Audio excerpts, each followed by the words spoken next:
Hello, this is Allie with the Perception Traders, author of The Perception Diet, and today we have part one of our two-part series on the self. And so I'm really excited to make these videos for you. And that is because, of course, this channel's main message is self-love. And that's really awesome and great and super fun. However, if we never really get into this idea of what the self actually is and what we're talking about when we say the self, and what self is loving this self, and if we are a self, how can we love ourselves or hate ourselves? If we are one with the universe, how can we oppose ourselves? All of these are really great questions. And I really wanted to lay some super foundational information that has served my journey to this point, and in the hopes that it will make essentially the tools that I offer and the advice that I give and the suggestions that are held in this channel make a little bit more sense and be a little bit more practical and seem more reasonable. So before we get started into this, I'm going to give a couple of caveats, and this might be a little rambling, but I really want to kind of set the stage for this, okay? Number one, I, to my knowledge, have not read what I'm about to say or listened to what I'm about to say or learned what I'm about to say from any particular person or teacher or book or teaching or practice or anything. This is a culmination of my own observing nature, my own observing reality, my own observing myself, of course listening to teachers, listening to people, like I say, like Greg Braden and Martha Beck and Bruce Lipton and Ram Dass and Alan Watts and all Gil Jacobs, the cleansers, the philosophizers. They've all had an impact on my journey, but to my knowledge, this is not a regurgitation of what anyone has said. I am putting this together in a way that I have observed. Second thing, I'm sure that someone else has said this probably exactly the way that I'm about to say it, so I don't claim any copyright over this information. And if you have read what I'm about to say from someone else or heard it from someone else, yeah, of course, right? If we're all talking about the same thing, hopefully we're saying the same thing. So it's essentially to say that to my knowledge, I'm not ripping this off from anybody, but I'm sure that I am. I'm sure that someone else has thought of it before that I did, all right?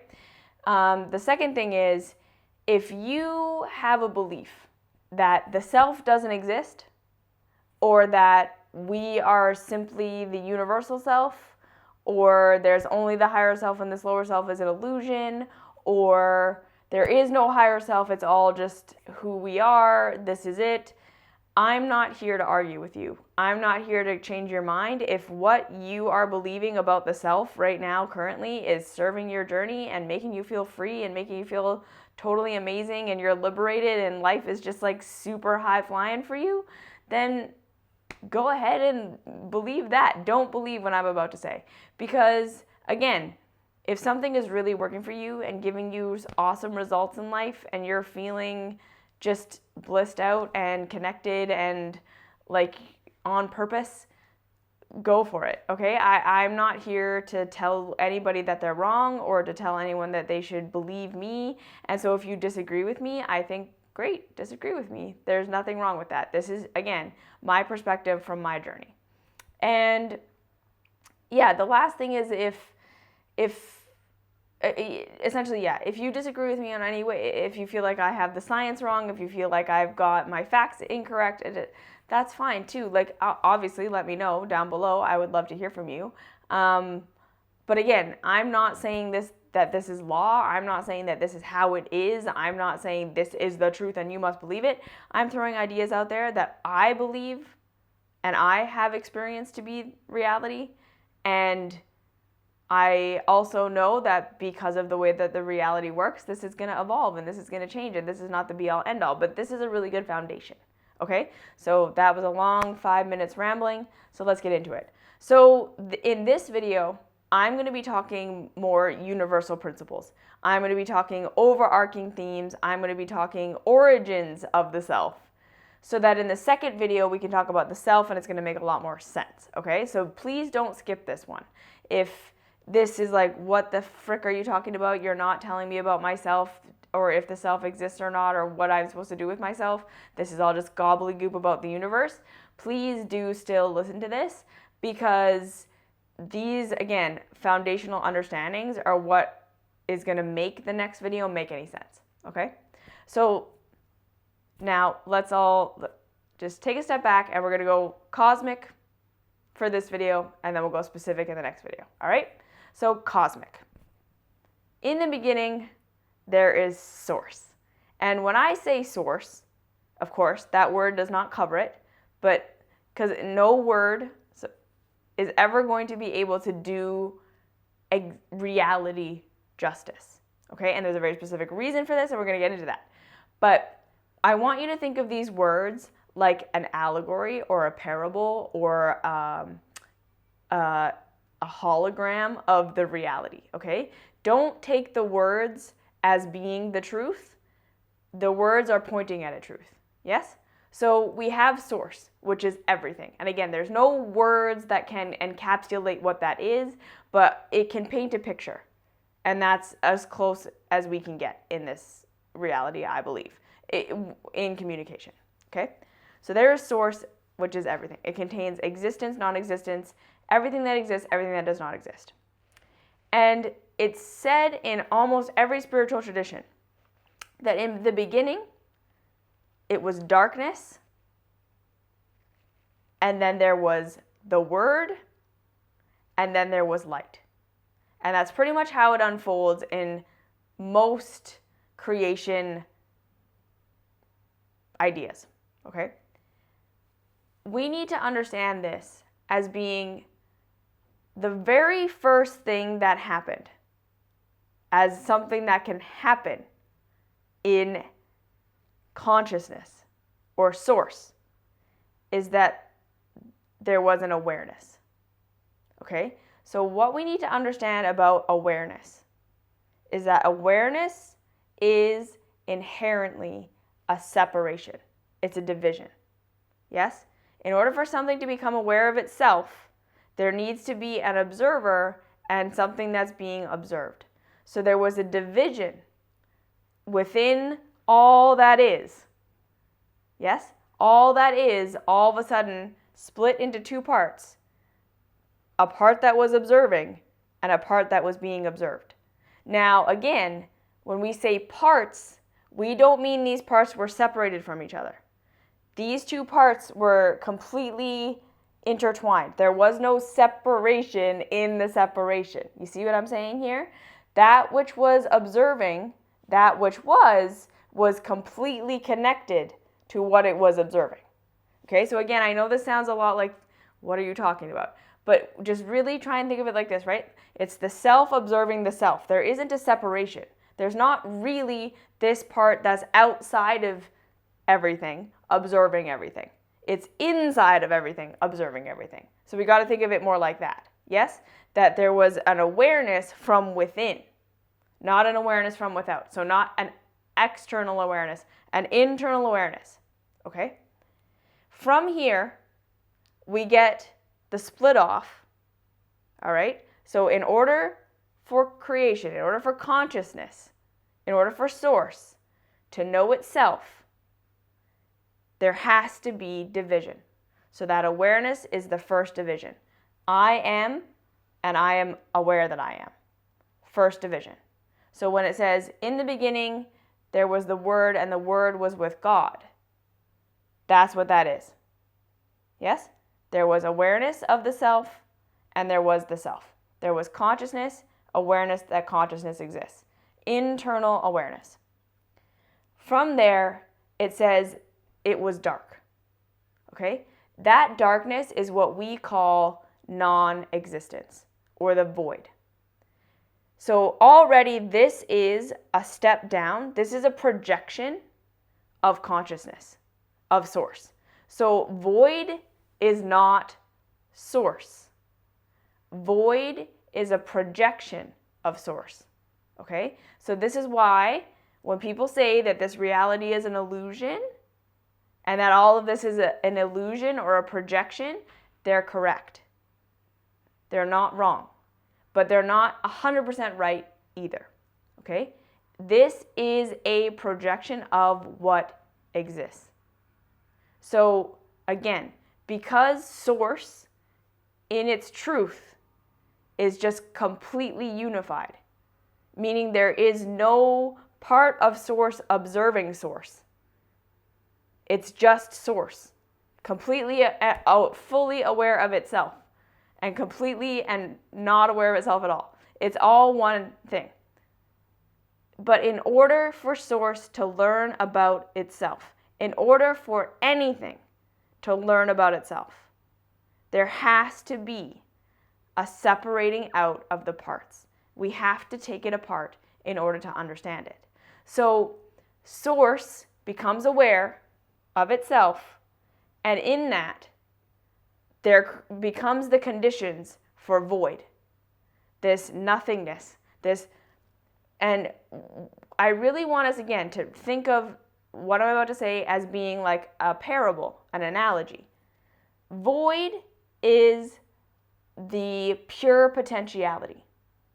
There's no structure, there's no form, it's not how it is. It's complete potential based on what is already known. Okay? Void is complete potential. All the information about what is already known. That's what void is. It is the womb of creation. It contains all the information. So remember how we talk about love is simply the addition of information. Fear is the rejection of information. In order for something to grow, to learn, to expand, to exist, it has to have information. So void contains all the information. And again now, in order for every bit of information that exists to be fully known, it must be experienced. It has to be projected out and experienced as it is. So this is where there was the word. The primordial separation, the first projection out of void was sound. Okay? The first projection out of void was sound. So the first thing that awareness learned about itself was sound. Sound had an experience. It was projected from the darkness into more darkness, essentially, as sound, which in that experience was a new thing. So think of it like this, right? Going from complete unification to awareness of self, that was a new experience, which then created the conditions for void, the potential. Yes? So every split creates an experience which creates information that wasn't known before, that then creates the conditions for another experience. So everything that all that is becomes aware of itself, creates the conditions for void. Void then contains all the information that is known about the self based on the experiences we have had. Okay? From void is a projection of what we know. So source knew sound. So it projected sound. And in that projection, in that experience of projecting sound, more information was created. That was a new experience that had never been had before. And that fed information back to the void, which created the probability for light. Yes, it created the possibility for light, because now we have more information. Through the experience of sound, which came from the experience of void, which came from the experience of consciousness becoming aware of itself, we had sound, information, light. Yes? So everything we see in existence, so sound is now existence, light is existence, is a separation from all that is. It is something specific It has structure. So this is what we want to think of, okay? Void is structureless.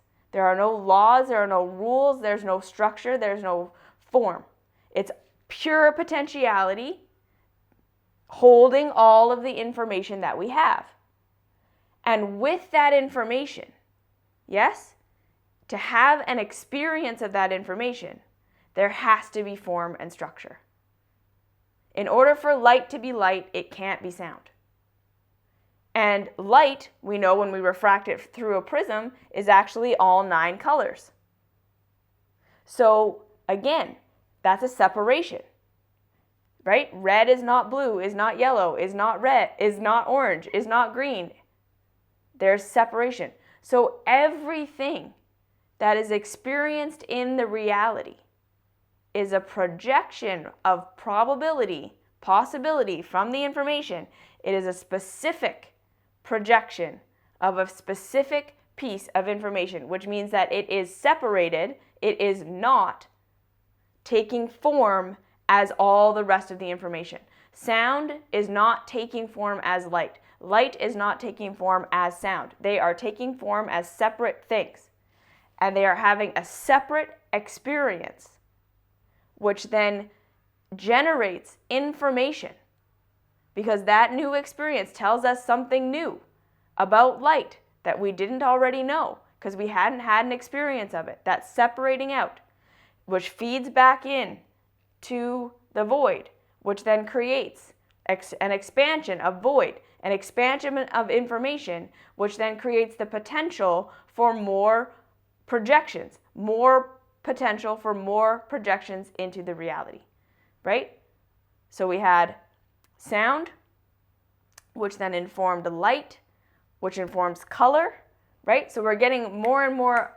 So we have one thing, which creates one thing, which created 9 things. You see what I'm saying here? Every time there's an experience, there's more information that is collected, which then creates the conditions for even more projections of experience. So even more information, division, yes? Every time that information is divided, it takes form, it takes structure, it becomes specific, it cuts itself off technically from being what other things are. But in so doing, it has a unique singularity experience, which creates information, generates knowing, which feeds back into the void, which then can project even more experience. So this is essentially how this is happening. This is the circle of life. Consciousness contains everything already. It becomes aware of itself. It wants to understand itself. So we have these two things, non-existence and existence, which is essentially all the information we already have, right? Then it projects into existence as a structure to have an experience, and that experience reinforms void, reinforms consciousness, yes, about itself. So yes, consciousness already knows, but it's every time it has a void, a potentiality experience, and then has an existence experience in structure, in form, there is more information about the self. Yes? So it's this big loop. So the void is simply the womb of creation. All of the possibilities are in the void. And then when something comes into form, when something comes into structure, it is specific and it is singular. And it's therefore new information. Something we did not know about ourselves as source, as consciousness, that we now know through the experience, which then creates the conditions for even more experience, even more projection, even more breaking off minute details. Okay? So every time that there is an experience, there is information fed back to void, which creates the conditions for even greater experience, projection. But we have to understand, right, that life is, again, like twice removed projection from source. Yeah? Consciousness projected into void after becoming aware of itself, which projects little pieces of the consciousness into reality. And that's what we call life. Okay? Questions, comments, concerns, leave them down below. We're going to talk more about this in the next video. See how you do.